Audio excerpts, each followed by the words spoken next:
Top quality और consistent performance के लिए सिर्फ सिल्वर पंप नाम याद रखना।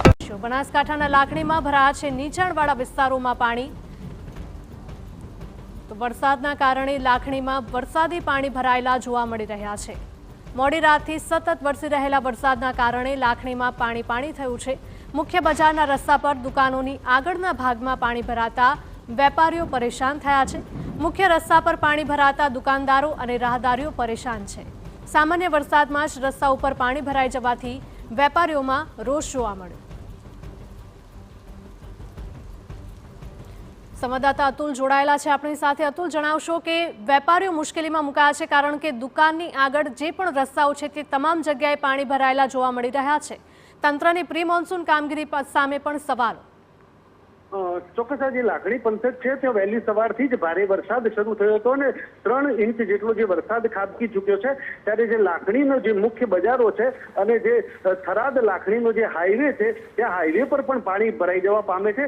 મુખ્ય બજારોમાં પાણી ભરાઈ જતા દુકાનદારો પોતાની દુકાનો પણ ખોલવા માટે જે પ્રકારે મુશ્કેલીઓ પડી રહી છે ત્યારે લાખણીની બજારમાં લોકોને પણ ચાલવામાં મુશ્કેલી પડી રહી છે। લાખણી કુડા સહિતના જે ગ્રામ્ય વિસ્તારો છે તેમાં પણ ભારે વરસાદને કારણે પાણી ભરાય છે। ઘૂંટણસમાં પાણી ભરાઈ જવાને કારણે આજે એક પ્રકારે જે હાઈવે છે હાઈવે સહિત જે બજારના વિસ્તારો છે અને ગ્રામ્ય વિસ્તારો છે તેમાં પણ પાણી ભરવાને કારણે મુશ્કેલીઓ સર્જાઈ છે અને લોકોનો જે રોષ છે એ સાતમા આસમાને પહોંચે છે કારણ કે અહીંયા નેશનલ હાઈવે ઓથોરિટી અને જે લાખણીનું જે તંત્ર છે એ પ્રી મોન્સૂન પ્લાનની કામગીરીમાં એકદમ નિષ્ફળ રહ્યું છે અને જેને કારણે આ પરિસ્થિતિનો ઉદ્ભવ થયો છે।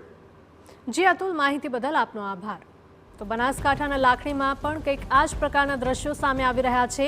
જ્યાં જુઓ ત્યાં બસ પાણી જ પાણી જોવા મળી રહ્યું છે। રસ્તા ઉપર જાણે કે નદીઓ વહેતી થઈ હોય તેવા દ્રશ્યો ઉત્તર ગુજરાતમાંથી સામે આવ્યા છે। બનાસકાંઠા જિલ્લામાં સવારથી જ છૂટો છવાયો વરસાદી માહોલ જામ્યો છે। પાલનપુર, વડગામ, ડીસા, દાંતીવાડા સહિતના વિસ્તારોમાં વરસાદ વરસી રહ્યો છે।